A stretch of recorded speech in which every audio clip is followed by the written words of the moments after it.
Hi guys, welcome back to my channel Manasalo Kannada channel. ಎಲ್ಲರೂ ಹೇಗಿದ್ದೀರಾ? ನಾನಂತೂ ತುಂಬಾ ಚೆನ್ನಾಗಿದ್ದೀನಿ. ಫಂಕ್ಷನ್ ಅಂತೂ ತುಂಬಾ ಚೆನ್ನಾಗಾಯಿತು. ಏನು ಫಂಕ್ಷನ್ನು ಅಂತ ಕೇಳ್ತೀರಾ? ಮೊನ್ನೆ ಇನ್ನು ನನ್ನ ಮಕ್ಕಳಿಗೆ 1 ವರ್ಷ ಕಂಪ್ಲೀಟ್ ಆಯಿತು. ನನಗೆ ಇಬ್ಬರು ಟ್ವಿನ್ಸ್ ಮಕ್ಕಳಿದ್ದಾರೆ. ಯಾರೆಲ್ಲ ಹೊಸದಾಗಿ ಚಾನಲ್ ನೋಡ್ತಿದ್ದೀರಾ ಅವ್ರಿಗೆ ಈ ಇನ್ಫಾರ್ಮೇಷನ್. ಹೌದು, ನನಗೆ ಇಬ್ಬರು ಟ್ವಿನ್ಸ್ ಮಕ್ಕಳಿದ್ದಾರೆ. ಅವ್ರದ್ದು ಮೊನ್ನೆ ಇನ್ನೂ 1 ಇಯರ್ ಬರ್ತ್ಡೇ ಸೆಲೆಬ್ರೇಟ್ ಮಾಡಿದ್ವಿ. ಎಲ್ಲಿ ಅಂದರೆ ಇಲ್ಲೇ ನಮ್ಮ ಮನೆ ಹತ್ರನೇ ಒಂದು ಪಾರ್ಟಿ ಹಾಲಲ್ಲಿ ಸೆಲೆಬ್ರೇಟ್ ಮಾಡಿದ್ವಿ. ಬೆಳಗ್ಗೆ ಎಲ್ಲ ಸತ್ಯನಾರಾಯಣ ಸ್ವಾಮಿ ಪೂಜೆನ ಇಟ್ಕೊಂಡಿದ್ವಿ. ಆ ಪೂಜೆ ಎಲ್ಲ ಮುಗಿದಾದ್ಮೇಲೆ ಸಂಜೆ ಹಾಗೆ ಪಾರ್ಟಿ ಮಾಡಿದ್ವಿ. ಆ ಪೂಜೆಗೆ ಸ್ವಲ್ಪ ಜನನ ಕರೆದಿದ್ವಿ, ಅಂದರೆ ತುಂಬ ಹತ್ತಿರ ಇರೋವಂಥ ರಿಲೇಷನ್ಸ್ನ ಅಷ್ಟೇ. ಪಾರ್ಟಿಗೂ ಅಷ್ಟೇ ತುಂಬಾ ಜಾಸ್ತಿ ಜನ ಕರೆಯೋಕ್ಕೆ ಹೋಗಲಿಲ್ಲ. ಇನ್ನು ಚಿಕ್ಕ ಮಕ್ಕಳಾಗಿರೋದ್ರಿಂದ ಕ್ರೌಡ್ ಜಾಸ್ತಿ ಆದಷ್ಟು ಅವರು ಕಿರಿಕಿರಿ ಮಾಡೋದು ಜಾಸ್ತಿ ಆಗುತ್ತೆ ಅಂತ ಹೇಳಿ ತುಂಬ ಹತ್ತಿರ ಇರೋವಂಥ ರಿಲೇಷನ್ಸ್ನ ಅಷ್ಟೇ ಕರೆದಿದ್ದು. ಸೊ ಅವರೆಲ್ಲ ಬಂದಿದ್ದರು, ಒಂದು 100 ಮೆಂಬರ್ಸ್ ಆಗಿದ್ದರು. ಪಾರ್ಟಿ ಎಲ್ಲ ತುಂಬ ಚೆನ್ನಾಗಾಯಿತು. ಕೇಕ್ ಅಂತೂ ಸೂಪರಾಗಿತ್ತು ಅಂತ ಹೇಳಿದ್ರು. ಆಮೇಲೆ ಊಟನೂ ಕೂಡ ತುಂಬಾ ಚೆನ್ನಾಗಿತ್ತು ಅಂತೆಲ್ಲ ಕಾಂಪ್ಲಿಮೆಂಟ್ಸ್ ಕೊಟ್ಟರು. ಅದ್ರ ನೆಕ್ಸ್ಟ್ ಡೇ ಎಲ್ಲ ರೆಸ್ಟ್ ಎಲ್ಲ ಮಾಡಿದ್ವಿ. ಮನೆಗೆ ಬಂದಿದ್ದೆ 11 ಗಂಟೆ ಆಗೋಗಿತ್ತು. ಸೊ ಮನೆಗೆ ಬಂದು ಫ್ರೆಶ್ ಅಪ್ ಆಗಿ ಹಾಕೊಂಡಿದ್ದ ಕಾಸ್ಟ್ಯೂಮ್ ಎಲ್ಲ ತೆಗೆದು ಮಕ್ಕಳಿಗೆಲ್ಲ ದೃಷ್ಟಿ ತೆಗೆದು ಮಲಗೋ ಅಷ್ಟೊತ್ತಿಗೆ ರಾತ್ರಿ 12:30 ಆಗೋಯಿತು. ಸೊ ಬೆಳಗ್ಗೆ ಲೇಟಾಗಿ ಎದ್ದು ರೆಸ್ಟ್ ಮಾಡಿ ತಿಂಡಿ ಎಲ್ಲ ಆಚೆನೇ ತರಿಸ್ಕೊಂಡು ತಿಂದು, ಆಮೇಲೆ ಮಧ್ಯಾಹ್ನದಂಗೆ ಆಂಟಿ ಬಂದಿದ್ದರು, ಅಡುಗೆ ಮಾಡಿಕೊಟ್ರು ಅಡುಗೆಯವರು. ಸೊ ಎಲ್ಲ ತಿಂದ್ಬಿಟ್ಟು ಈಗ ಆರಾಮಾಗಿ ಕೂತ್ಕೊಂಡಿದ್ದೀವಿ ಗಿಫ್ಟ್ನ ಓಪನ್ ಮಾಡೋಣ ಅಂತ.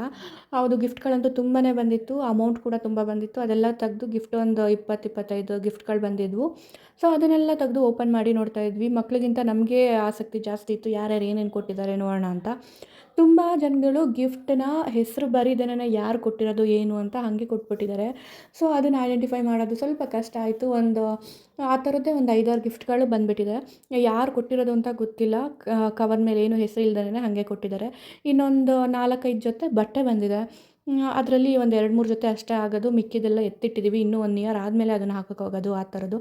ಇನ್ನು ಕೆಲವೊಬ್ಬರು ಟಾಯ್ಸ್ಗಳನ್ನ ಕೊಟ್ಟಿದ್ದಾರೆ. ಇನ್ನು ಬೆಡ್ಶೀಟ್ ನೋಡಿದ್ರಿ ಎಲ್ಲ ತುಂಬಾ ಚೆನ್ನಾಗಿತ್ತು.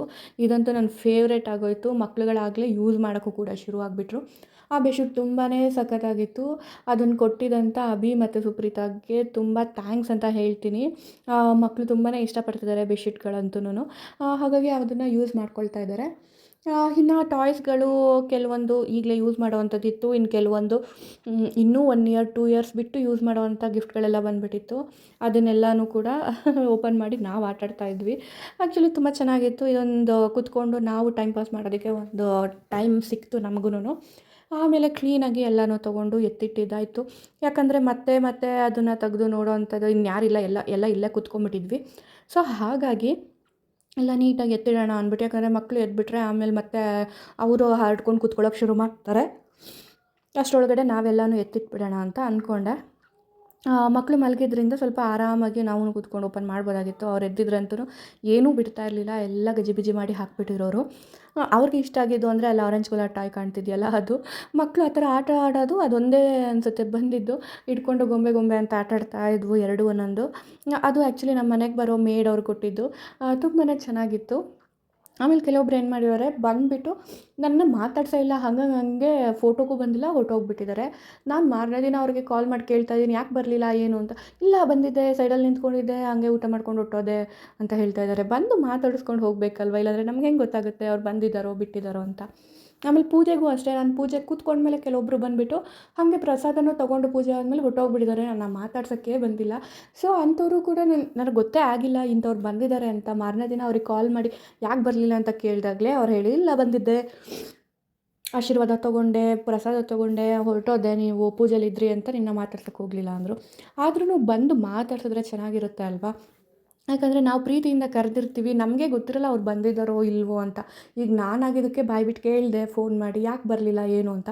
ಕೆಲವರು ಅದನ್ನು ಕೇಳೋದಿಲ್ಲ, ಮನಸ್ಸಲ್ಲೇ ನೋಡೋ ಅವ್ರು ಬಂದೇ ಇಲ್ಲ ಅಂತ ಆ ಥರ ಅಂದ್ಕೊಂಡ್ಬಿಡ್ತಾರೆ. ಸೊ ಯಾರಿಗೂ ಆ ಥರ ಮಾಡೋಕ್ಕೆ ಹೋಗಬೇಡಿ. ಫಂಕ್ಷನ್ ಕರೆದ್ಮೇಲೆ ನೀವು ಅದಕ್ಕೆ ಹೋದ್ಮೇಲೆ ಅಟೆಂಡ್ ಆಗಿದ್ದೀವಿ ಅಂತ ಅವ್ರಿಗೂ ಗೊತ್ತಾಗೋ ಥರ ಮುಖ ತೋರಿಸ್ಬಿಟ್ಟು ಹೋಗಿ ಅಂತ ಹೇಳ್ತೀನಿ. ಸೊ ಚೆನ್ನಾಗಿತ್ತು ಫಂಕ್ಷನ್ನು. ಎಲ್ಲರೂ ತುಂಬಾ ಎಂಜಾಯ್ ಮಾಡಿದ್ರು, ಮಕ್ಳುಗಳು ಕೂಡ ಎಂಜಾಯ್ ಮಾಡಿದ್ರು. ಬಟ್ ಆ ಫಂಕ್ಷನ್ ದಿನ ಏನಾಯ್ತು ಅಂದರೆ, ಬೆಳಗ್ಗೆ ಎಲ್ಲ ತುಂಬ ಚೆನ್ನಾಗಿ ಆಟ ಆಡಿಕೊಂಡು ಖುಷಿಯಾಗಿ ಕುಣಿದಾಡ್ತಿದ್ದಿದ್ದು ಮಕ್ಕಳು. ಫಂಕ್ಷನ್ ಎಲ್ಲ ಮುಗಿದ್ಮೇಲೆ ಅದೇ ಅಂದರೆ ಪೂಜೆ ನಡೀತಾ ಇತ್ತು, ಮಲ್ಕೊಂಡ್ರು, ಎದ್ದರು, ಹಾಲು ಕುಡಿದ್ರು, ಊಟ ಮಾಡಿದ್ರು, ಎಲ್ಲನೂ ಆಯಿತು. ಆಮೇಲೆ ಮತ್ತೆ ಮಲಗಿದ್ರು. ರಿಲೇಷನ್ಸು ಕೂಡ ಎಲ್ಲ ಹೊರಟರು. ಆಮೇಲೆ 5 ಗಂಟೆ ಹಂಗೆ ಎದ್ದವರು ಮಕ್ಕಳು ಫುಲ್ಲು ರಾಂಗ್ ಆಗಿಬಿಟ್ರು ಇಬ್ಬರೂ. ಒಬ್ರನ್ನ ಕೇಳಿಸ್ಕೊಂಡು ಒಬ್ಬರು ಅಳಕ್ಕೆ ಶುರು ಮಾಡಿದ್ರು. ಯಾಕೆ ಅಂತ ಗೊತ್ತಾಗ್ತಿರ್ಲಿಲ್ಲ. ಅಲ್ಲಿ ನಮ್ಮ ಇನ್ನೊಬ್ಬರು ಚಿಕ್ಕಮ್ಮ ಅಂದರೆ ನಮ್ಮ ಅತ್ತೆ ಇದ್ದರು, ಅಲ್ಲೋಕೋರು ಚಿಕ್ಕಮ್ಮ, ಅವರು ಕೂಡ ಎತ್ಕೊಳಕ್ಕೆ ತುಂಬಾ ಟ್ರೈ ಮಾಡಿದ್ರು. ಅವ್ರಿಗೆ ಎತ್ಕೊಂಡು ಅನುಭವ ಇತ್ತು, ಮಕ್ಳನ್ನ ಬಂದು ತುಂಬ ಸತಿ ಮಾತಾಡ್ಸ್ಕೊಂಡು ಹೋಗಿದ್ರಿಂದ ಪರಿಚಯ ಇತ್ತು. ಅವ್ರು ಬಂದು ಕರೆದ್ರೂ ಬರ್ತಾಯಿಲ್ಲ. ಇನ್ನು ಇನ್ನೊಬ್ಬರು ಅತ್ತೆ ಇದ್ದರು, ಅವ್ರು ಕರೆದ್ರೂ ಬರ್ತಾ ಇರಲಿಲ್ಲ. ಯಾಕಂದರೆ ಮೇಯ್ನಾಗಿ ಬೆಳಗ್ಗೆಯಿಂದ ಇಬ್ಬರೂ ನನ್ನ ಮಿಸ್ ಮಾಡ್ಕೊಳ್ತಾ ಇದ್ದಾರೆ. ನಾನು ಬೆಳಗ್ಗೆ ಅವ್ರಿಗೆ ಸ್ನಾನ ಮಾಡಿಸಿ ರೆಡಿ ಮಾಡಿ ಬಿಟ್ಟಾದ್ಮೇಲಿಂದ ಅವ್ರನ್ನ ಎತ್ಕೊಳಕ್ಕಾಗೇ ಇಲ್ಲ ನನಗೆ. ಒಂದು ಪೂಜೆಲಿ ಕೂತ್ಕೊಂಡ್ಬಿಟ್ಟಿದ್ದೆ, ಆಮೇಲೆ ಪೂಜೆ ಆದಮೇಲೆ ಪ್ರಸಾದ ಕೊಡ್ತಿದ್ದಿದ್ದು, ಅದಾದಮೇಲೆ ಮತ್ತು ಊಟದ್ದು ಅರೇಂಜ್ಮೆಂಟು, ಅದನ್ನು ಊಟ ಬಡಿಸ್ತಿದ್ದಿದ್ದು, ಅದೆಲ್ಲ ಬ್ಯುಸಿ ಮಧ್ಯೆ ಮಕ್ಳುಗಳು ನನಗೆ ಎತ್ಕೊಳಕ್ಕೆ ಸಿಗಲೇ ಇಲ್ಲ. ಸೊ ಇಬ್ಬರು ಕೂಡ ತುಂಬಾ ಮಿಸ್ ಮಾಡ್ಕೊಂಡೇನಂದರೆ ಯಾರು ಎತ್ಕೊಂಡ್ರೂ ಹೋಗ್ತಾಯಿಲ್ಲ, ಯಾರು ಇದು ಮಾಡಿದ್ರೂ ಸುಮ್ಮನಾಗ್ತಾಯಿಲ್ಲ. ಆ ಥರ ಗದ್ದಲ ಮಾಡೋದಕ್ಕೆ ಶುರು ಮಾಡಿಬಿಟ್ಟಿದ್ರು. ಆಮೇಲೆ ನಾನು ರೆಡಿಯಾಗಿ ಬಂದು, ಯಾಕಂದರೆ ಫಂಕ್ಷನಿಗೆ ನಾನೂ ರೆಡಿ ಆಗಬೇಕಿತ್ತಲ್ವ, ನನಗೂ ಸ್ವಲ್ಪ ಟೈಮ್ ಬೇಕಾಗಿತ್ತು. ಏನು ಮಾಡೋದು ಗೊತ್ತಾಗ್ತಿರ್ಲಿಲ್ಲ. ನಾನು ಅರ್ಧಂಬರ್ಧ ರೆಡಿ ಆಗಿಬಿಟ್ಟು ಬಂದು ಅವ್ರನ್ನ ಎತ್ಕೊಂಡು ಒಬ್ಬರೊಬ್ಬರನ್ನೇ ಆಟ ಆಡಿಸಿ ಸಮಾಧಾನ ಮಾಡಿ ಊಟ ಮಾಡಿಸಿ ಎಲ್ಲ ರೆಡಿ ಮಾಡಿಸಿ, ಯಾಕಂದರೆ ಅವ್ರದ್ದು ಬಟ್ಟೆ ಹೆವಿ ಇದೆ, ಮುಂಚೆನೇ ಹಾಕ್ಬಿಟ್ಟು ಕೂರ್ಸೋದಕ್ಕಾಗೋದಿಲ್ಲ, ಗಲೀಜು ಮಾಡ್ಕೊಳ್ತವೆ. ಮತ್ತು ಅದರಲ್ಲಿ ಎದ್ದು ಆಟ ಆಡೋ ಅಷ್ಟೆಲ್ಲ ಅವ್ರಿಗೆ ಆಗೋದಿಲ್ಲ, ತುಂಬಾ ದೊಡ್ಡದಾಗಿತ್ತು. ನಾನು ಅಂದ್ಕೊಂಡೆ ಇವತ್ತಿನ ಫಂಕ್ಷನ್ ಕತೆ ಡಮಾರ್ ಅಂತ. ಅಷ್ಟು ಅಳ್ತಾ ಇದ್ವು ಸದ್ಯ. ಆಮೇಲೆ ಅಲ್ಲೇ ಇದ್ದಿದ್ದರಿಂದ ದೃಷ್ಟಿಯೆಲ್ಲ ತೆಗೆದು ಎಲ್ಲ ಸಮಾಧಾನ ಮಾಡಿ ಇದು ಮಾಡಿದ್ಮೇಲೆ ಫಂಕ್ಷನ್ ಹಾಲಿಗೆ ಹೋಗ್ತಿದ್ದಂಗೆ ಇಬ್ಬರು ಅಳು ನಿಲ್ಲಿಸ್ಬಿಟ್ರು. ಏನೋ ಮಿಂಚೆಲ್ಲ ಕಾಣ್ತಾಯಿತ್ತು, ಲೈಟಿಂಗ್ಸ್ ಇತ್ತು, ಬಲೂನ್ಸ್ ಇತ್ತು, ಅದೆಲ್ಲ ನೋಡಿ ಫುಲ್ ಹ್ಯಾಪಿ ಆಗಿಬಿಟ್ರು ಇಬ್ಬರೂ. ಸದ್ಯಕ್ಕೆ ನನಗೆ ಅದೇ ಖುಷಿಯಾಗಿದ್ದು, ಬಂದ ಗೆಸ್ಟ್ಗಳೆಲ್ಲರಿಗೂ ಎತ್ಕೊಳ್ಳೋದಕ್ಕೆ ಸಿಕ್ಕಿದ್ರು. ಆಮೇಲೆ ಹೋಗ್ತಾ ಹೋಗ್ತಾ ದೊಡ್ಡವಳು ಸ್ವಲ್ಪ ಮತ್ತೆ ಕಿರಿಕಿರಿ ಮಾಡೋಕ್ಕೆ ಶುರು ಮಾಡಿದ್ಲು. ಅಳು ಬಂತು, ಅವಳಿಗೆ ನಿದ್ದೆ ಬರ್ತಾಯಿತ್ತು. ಹಾಗಾಗಿ ಅವಳನ್ನ ಅಮ್ಮನ ಇಟ್ಕೊಂಡು ಕುತ್ಕೊಂಡ್ಬಿಟ್ಲು. ಅದನ್ನು ಬಿಟ್ಟರೆ ಇನ್ನೆಲ್ಲನೂ ಸೂಪರಾಗಾಯಿತು. ಮಕ್ಕಳು ಸೂಪರಾಗಿ ಎಂಜಾಯ್ ಮಾಡಿದ್ರು. ಚಿಕ್ಕವಳಂತೂ ಕೇಳಲೇಬೇಡಿ, ಫುಲ್ ಎಲ್ಲರ ಹತ್ರನೂ ಹೋಗಿ ಮಸ್ತ್ ಮಜಾ ಮಾಡ್ಕೊಂಡ್ಬಂದ್ಲು. ಎಲ್ಲ ಆದಮೇಲಂತೂ 11 ಗಂಟೆ ಹಂಗೆ ಫುಲ್ ಮನೆಗೆ ಬಂದು ಮಸ್ತಿ ಅವಳದು. ಅವಳಿಗೆ ಒಂಚೂರು ಸುಸ್ತೇ ಆಗಿರಲಿಲ್ಲ. ನಾನು ಡ್ರೆಸ್ ಚೇಂಜ್ ಎಲ್ಲ ಮಾಡೋ ತನಕನೂ ಆಟಾಡ್ತಾನೆ ಇದ್ಲು. ಆಮೇಲೆ ಮಲ್ಕೊಂಡ್ಳು. ಸೊ ಇಷ್ಟಾಗಿತ್ತು ಅವತ್ತಿನ ಕತೆ. ಸೊ ಇದೆಲ್ಲ ಮುಗಿಸ್ಬಿಟ್ಟು ನಾವೂ ಎಲ್ಲ ಎತ್ತಿಟ್ಟು ಸ್ವಲ್ಪ ರೆಸ್ಟ್ ಮಾಡಿದ್ವಿ. ಮತ್ತು ಇನ್ನು ಮಕ್ಕಳು ಆರಾಮಾಗಿದ್ದಾರೆ, ಅವ್ರಿಗೂ ದೃಷ್ಟಿ ತೆಗ್ದಿದ್ರಿಂದ ಎಲ್ಲ ನಾರ್ಮಲ್ ಆದರು. ಇದು ಮಾರನೇ ದಿನದ ವೀಡಿಯೋ ಇದು. ಟಿ ವಿ ಹಾಕ್ಬಿಟ್ರೆ ಸಾಕು, ಇಬ್ಬರು ಆರಾಮಾಗಿ ನೋಡ್ಕೊಂಡು ಕೂತಿರ್ತಾರೆ. ಟಿ ವಿನಲ್ಲಿ ಒಂದು ಅಡ್ವರ್ಟೈಸ್ ಬರ್ತಾ ಇರಬೇಕು, ಇಲ್ಲ ಹಾಡು ಬರ್ತಾ ಇರಬೇಕು, ಎರಡರಲ್ಲೊಂದು ಕಂಪಲ್ಸರಿ ಇರಬೇಕು. ಹಾಗಾಗಿ ಅವ್ರಿಗೆ ಸ್ವಲ್ಪ ಹಾಡು ಹಾಕ್ಬಿಟ್ಟು ಅವ್ರನ್ನ ಎಂಗೇಜ್ ಮಾಡಿಬಿಟ್ಟು ನಾವು ಮಿಕ್ಕಿದ ಕೆಲಸ ಎಲ್ಲ ಮಾಡ್ಕೊಳ್ತಾ ಇದ್ವಿ. ಇವತ್ತು ಡಾಕ್ಟ್ರ್ ಚೆಕಪ್ಗೆ ಒಂದು ಕರ್ಕೊಂಡು ಹೋಗೋಣ ಅಂತ ಅಂದ್ಕೊಂಡಿದ್ವಿ. ಯಾಕಂದರೆ 1 ಇಯರ್ ಕಂಪ್ಲೀಟ್ ಆದಮೇಲೆ ಡಾಕ್ಟ್ರಿಗೆ ಒಂದು ಸತಿ ತೋರಿಸ್ಕೊಂಬರೋದು ಒಳ್ಳೇದಲ್ವ. ಹಾಗಾಗಿ ಇನ್ನು ಮನೆಯಲ್ಲಿ ಪೂಜೆ ಎಲ್ಲ ಆಗಿತ್ತು. ಶುಕ್ರವಾರದ ಪೂಜೆ ಎಲ್ಲ ಚೆನ್ನಾಗಾಯಿತು ನೋಡಿ. ಇನ್ನೂ ದೇವರೇನು ತೆಗ್ದಿಲ್ಲ, ಯಾಕಂದರೆ ಶುಕ್ರವಾರ ಆಗಿರೋದ್ರಿಂದ ತೆಗಿಯೋದು ಬೇಡ ಅಂತ ಹಾಗೆಯೇ ಇಟ್ಕೊಂಡಿದ್ವಿ. ಎಲ್ಲ ಕ್ಲೀನ್ ಮಾಡಿಕೊಂಡು ಹಣ್ಣುಗಳೆಲ್ಲ ಎತ್ಕೊಂಡಿದ್ವಿ. ಆಮೇಲೆ ಪ್ರಸಾದ ಒಂದು ದಿನ ಪ್ರಸಾದ ನೈವೇದ್ಯ ಮಾಡ್ತಾಯಿದ್ವಿ ದೀಪ ಹಚ್ಚಿ. ನೋಡಿ ಹಣ್ಣುಗಳೆಲ್ಲ ತೆಗ್ದಿಟ್ಟಿದ್ದೀನಿ. ಇದಕ್ಕಿನ್ನ ಏನಾದರೂ ಫ್ರೂಟ್ ಸಲಾಡ್ ಆ ಥರ ಏನಾದರೂ ಮಾಡಬೇಕು. ಇನ್ನು ಮನೆಯೆಲ್ಲ ಕ್ಲೀನ್ ಆಯಿತು. ಕೆಲಸದವರೆಲ್ಲ ಬಂದಿದ್ದರು, ನೀಟಾಗಿ ಕ್ಲೀನ್ ಮಾಡಿಕೊಟ್ಟು ಹೋದರು. ಆಮೇಲೆ ಪಾತ್ರೆಗಳು ನೋಡಿ ಎಷ್ಟು ಲಾಟ್ ಬಿದ್ದಿದೆ ಅಂತ ಎಲ್ಲ ನೀಟಾಗಿ ಕ್ಲೀನ್ ಮಾಡಿಕೊಟ್ಟು ಹೋಗಿದ್ದಾರೆ. ಪಾಪ ತುಂಬಾ ಚೆನ್ನಾಗಿ ಕೆಲಸ ಮಾಡ್ತಾರೆ. ನಾನು ಹೇಳೋ ಅಂಥ ಅಗತ್ಯನೇ ಇಲ್ಲ. ಎಲ್ಲನೂ ನೀಟಾಗಿ ಕ್ಲೀನ್ ಮಾಡ್ಕೊಂಡು ಬರ್ತಾರೆ. ಮನೆಯಲ್ಲಿ ಚಿಕ್ಕ ಪುಟ್ಟಾಗಿ ಬಿದ್ದಿರೋದು ಅದು ಇದು ಎಲ್ಲ ಎತ್ಕೊಂಡು ನೀಟಾಗಿ ಮಾಡಿಕೊಡ್ತಾರೆ. ಇನ್ನು ಮಕ್ಕಳು ಆಟ ಆಡ್ತಿದ್ದರಿಂದ ನಾವು ಸ್ವಲ್ಪ ಮಿಕ್ಕಿದ ಕೆಲಸಗಳೆಲ್ಲ ಮುಗಿಸ್ಕೊಂಡ್ವಿ. ಮನೆ ಹತ್ರನೇ ಡಾಕ್ಟರ್ ಇದ್ದಿದ್ದರಿಂದ ಚೆಕಪ್ಗೇನು ಜಾಸ್ತಿ ಟೈಮ್ ಹಿಡಿಲಿಲ್ಲ. 1 ಅವರಲ್ಲೆಲ್ಲ ಮುಗಿಸ್ಕೊಂಡು ಮನೆಗೆ ಬಂದುಬಿಟ್ವಿ. ಹಾಗೇ ಎಲ್ಲನೂ ಆರಾಮಾಗಿದೆ, ನಾರ್ಮಲ್ ಆಗಿದೆ ಅಂತ ಹೇಳಿದ್ರು, ಏನು ಪ್ರಾಬ್ಲಮ್ ಇಲ್ಲ ಅಂತ. ಏನಂದರೆ ಚಿಕ್ಕವಳಿಗೆ ಸ್ವಲ್ಪ ಎಕ್ಸಸೈಸ್ ಮಾಡಿಸಿ ಅವಳನ್ನ ಸ್ವಲ್ಪ ಗ್ರೋತ್ ಕಡೆ ಕಾನ್ಸಂಟ್ರೇಟ್ ಮಾಡಬೇಕು ಅಂತ ಹೇಳಿದ್ರು. ಅದ್ರ ಕಡೆ ಗಮನ ಕೊಡ್ತಿದ್ವಿ. ಇನ್ನು ಸಂಜೆ ನೋಡಿ ಇವಳಿಗೆ ಏನೋ ಒಂದು ಸ್ಪೆಷಲಾಗಿ ತೊಗೊಂಬಂದಿದ್ವಿ, ಅದನ್ನು ಕುಡಿಸ್ತಾ ಇದ್ದೆ. ಬಟ್ ಹೋಟ್ಲಿಂದ ತಂದಿದ್ದರಿಂದ ಉಪ್ಪು ಖಾರ ಎರಡೂ ಜಾಸ್ತಿ ಇತ್ತು. ಪಾಪ ತುಂಬಾ ಇಷ್ಟಪಟ್ಟಳು. ಅದ್ರ ಸಕ್ಕತ್ತು ಖಾರ ಖಾರ ಖಾರ ಖಾರ ಅಂದ್ಕೊಂಡೆ ಒಂದು 3-4 ಸ್ಪೂನ್ ಕುಡಿದ್ಲು. ಆಮೇಲೆ ಪಾಪ ಔಟಲ್ಲಿ ಆಗಲಿಲ್ಲ, ಅಳೋದಕ್ಕೆ ಶುರು ಮಾಡಿದ್ರು. ಚೆನ್ನಾಗಿದೆಯಾ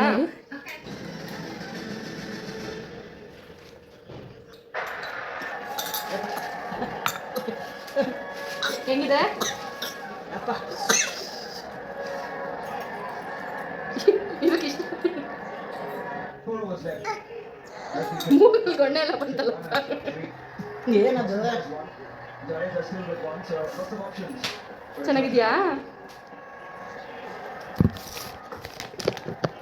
ನಮ್ದು Second, I don't know where the call was from. Because he had given Yashasvi Jaiswal at covers. But now Neil Bhatt. Let's go, bye. Bye, let's go. Kita call the bye, let's go. Ili.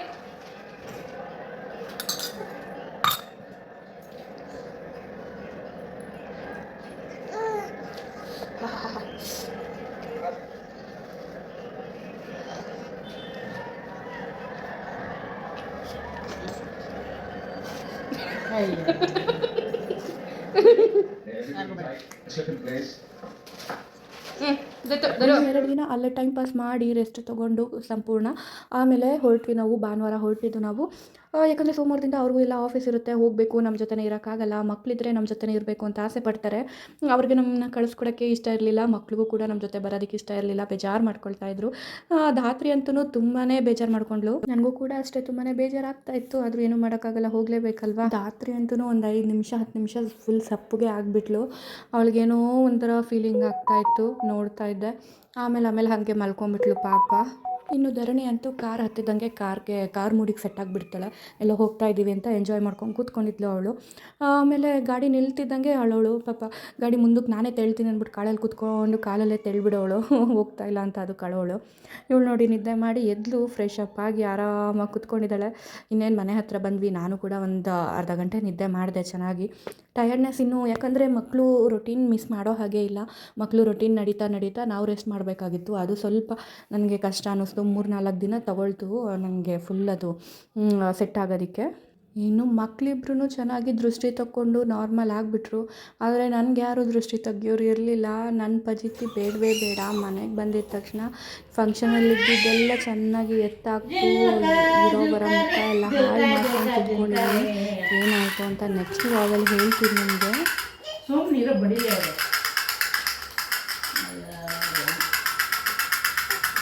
ಸುಮ್ಮನಿರೇ ಬೀಳಿಸ್ಬೇಡ.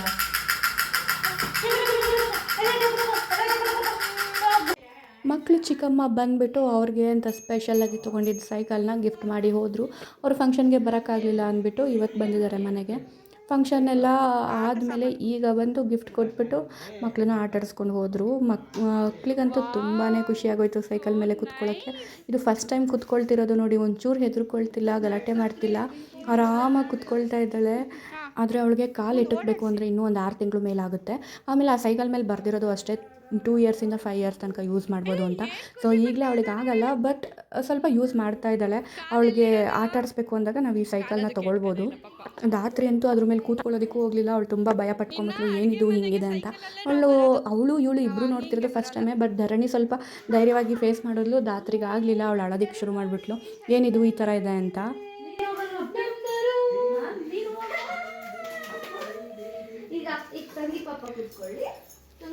ಏಯ್ ತಡಿಯ 1-2 ನಿಮಿಷ ಪಾಪ, ಅವಳಿಗೆ ಕೂತ್ಕೊಳ್ಳೋಕ್ಕೂ ಬರಲ್ಲ ಬಿಡು.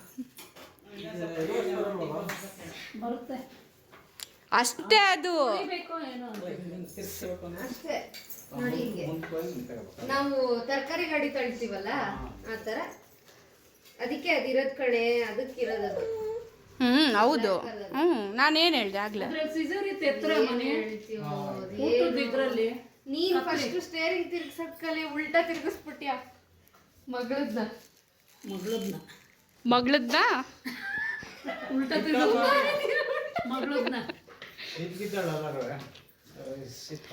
ಕಾಲು ಎಟ್ಕದೇ ಇಲ್ಲ. ಇಲ್ಲಿ ಇಟ್ಕೋ ಪಾಪ, ಇಲ್ಲ ಇದು ಎಟ್ಕುತ್ತಾ, ಅದು ಎಟ್ಕಲ್ಲ. ಅದು ಎಟಕ್ಕಲ್ವಾ?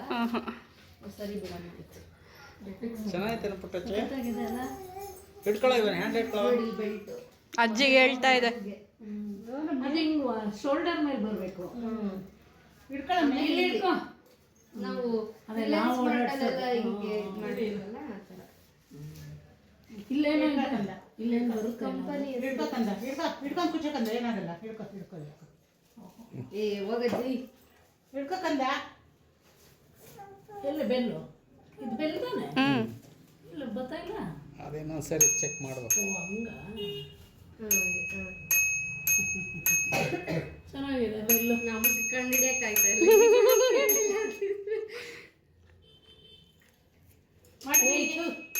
ಓಡಾಡಿಸ್ರ ಕಾಲತ್ ಮೇಲೆ ಇಟ್ಕೊಂಬಿಟ್ಟ. ಹಿಡ್ಕ ಮೇಲೆ ಹ್ಯಾಂಡ್ಲ. ಇದು ಯಾ ಕಡೆ ಕಂದ್ರೆ ಆ ಕಡೆ ನಾವೇ ತಿನ್ನಿಸ್ತೀವಿ. ಕರೆಕ್ಟ್. ಅವಳಿಗೆ ಏನ್ ಹೇಳ್ತಿ ತಿರ್ಗ್ಸಕ್ಕೆ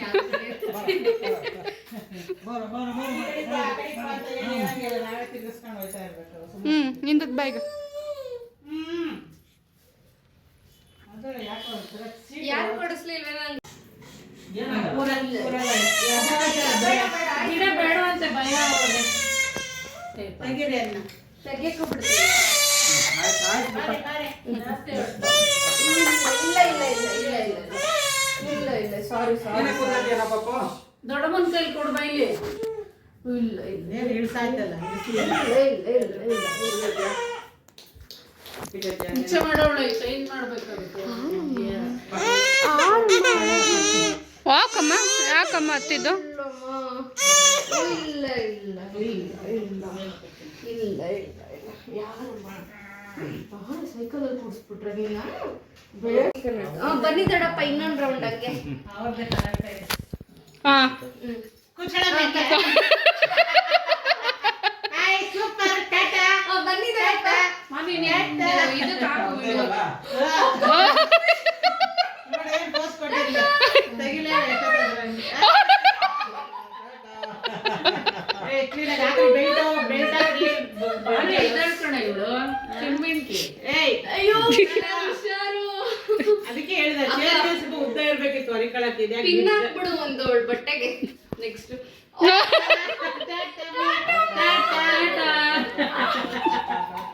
ಏನ್ ಪೋಸ್ ಕೊಟ್ಟಾಳ ಗೊತ್ತಾ ಕನ್ನಡ ಒಂದೇ ಕೈಯಲ್ಲಿ ಕನ್ನಡಕ ತೆಗಿತಾಳೆ. ಈಗ ಹಿಂಗೆ ಇವಳು ನಾನು ವಿಡಿಯೋನೇ ಸರಿಯಾಗಿ ಮಾಡ್ತಿಲ್ಲ ಅವಳ ನೋಡ್ಕೊಂಡು. ಅದ್ ಹಾಕ್ರಿ ಬೆಲ್ಟ್ ಕ್ಲೀನಾಗಿ. ನೋಡಿದ್ರಲ್ಲ ಮಕ್ಕಳಿಬ್ರು ಎಷ್ಟು ಎಂಜಾಯ್ ಮಾಡಿದ್ರು ಅಂತ ಕೇಳಲೇಬೇಡಿ. ನನಗಂತೂ ಸಖತ್ ಖುಷಿ ಆಗೋಯ್ತು. ಆಮೇಲೆ ಚಿಕ್ಕವಳಿಗೂ ಅಭ್ಯಾಸ ಆಗೋಯ್ತು. ಅವಳು ಹೋಗ್ತಾಯಿದ್ರೆ ಇವಳು ಅವಳಿಂದನೇ ಓಡ್ತಾ ಇದ್ಲು ಸೈಕಲ್ ಹಿಂದೆ. ಬಟ್ ಸೈಕಲ್ ಮೇಲೆ ನಂತರ ಕೂತ್ಕೊಳ್ಳಿಲ್ಲ ಅಷ್ಟೇ. ಥ್ಯಾಂಕ್ ಯು ಸೋ ಮಚ್ ಶುಭ. ತುಂಬಾ ಇಷ್ಟ ಆಯಿತು ಗಿಫ್ಟು. ಆಮೇಲೆ ಇನ್ನೊಂದು 2 ಕುದುರೆ ಬಂದವು ಕುದುರೆ ಆಡೋದಕ್ಕೆ. ಅವ್ರಿಗೂ ಕೂಡ ತುಂಬಾ ಥ್ಯಾಂಕ್ಸ್ ಅತ್ತೆ ಕುದುರೆ ತಂದು ಕೊಟ್ಟಿದ್ದಕ್ಕೆ. ಕುದುರೆ ಮೇಲೆ ಕೂತ್ಕೊಂಡು ತುಂಬ ಚೆನ್ನಾಗಿ ಆಟಾಡ್ತಾ ಇದ್ದಾರೆ ಮಕ್ಕಳು. ಸೊ ಫಂಕ್ಷನಿಗೆ ಬಂದು ವಿಶ್ ಮಾಡಿದಂಥ ಎಲ್ಲರಿಗೂ ತುಂಬ ಹೃದಯದ ಧನ್ಯವಾದಗಳು. ಮಕ್ಕಳಿಗೆಲ್ಲ ವಿಶ್ ಮಾಡಿ ಅವರಿಗೆ ಬ್ಲೆಸ್ ಮಾಡಿ ಹೋಗಿದ್ದೀರಾ. ನನಗಂತೂ ತುಂಬ ಖುಷಿ ಆಯಿತು. ಇನ್ನು ಮನೆಗೆ ಬಂದು ವಿಶ್ ಮಾಡಿದವ್ರಿಗೂ ಅಷ್ಟೇ ತುಂಬ ಥ್ಯಾಂಕ್ಸ್. ಈ ವಿಡಿಯೋ ಇಷ್ಟ ಆಗಿದ್ದರೆ ಲೈಕ್ ಮಾಡೋದನ್ನ ಮರಿಬೇಡಿ. ಹಾಗೆ ಏನು ಅನ್ನಿಸ್ತು ಅಂತ ಕಮೆಂಟ್ ಮಾಡಿ ತಿಳಿಸಿ. ಹಾಗೆ ಮುಂದಿನ ಬ್ಲಾಗಲ್ಲಿ ಸಿಗೋ ತನಕ ಮಿಸ್ ಮಾಡ್ಕೊಳ್ತಾ ಇರಿ. ಮಕ್ಕಳಿಗೆ ನೀವು ಕೂಡ ಆಶೀರ್ವಾದ ಮಾಡಿ. ನಿಮ್ಮ ಆಶೀರ್ವಾದನೂ ಕೂಡ ಮಕ್ಕಳಿಗೆ ತುಂಬಾ ಮುಖ್ಯ ಅಂತ ಹೇಳ್ತಾ ಈ ವ್ಲಾಗ್ನ ಮುಗಿಸ್ತಾ ಇದ್ದೀನಿ. ಓಕೆ ಬಾಯ್.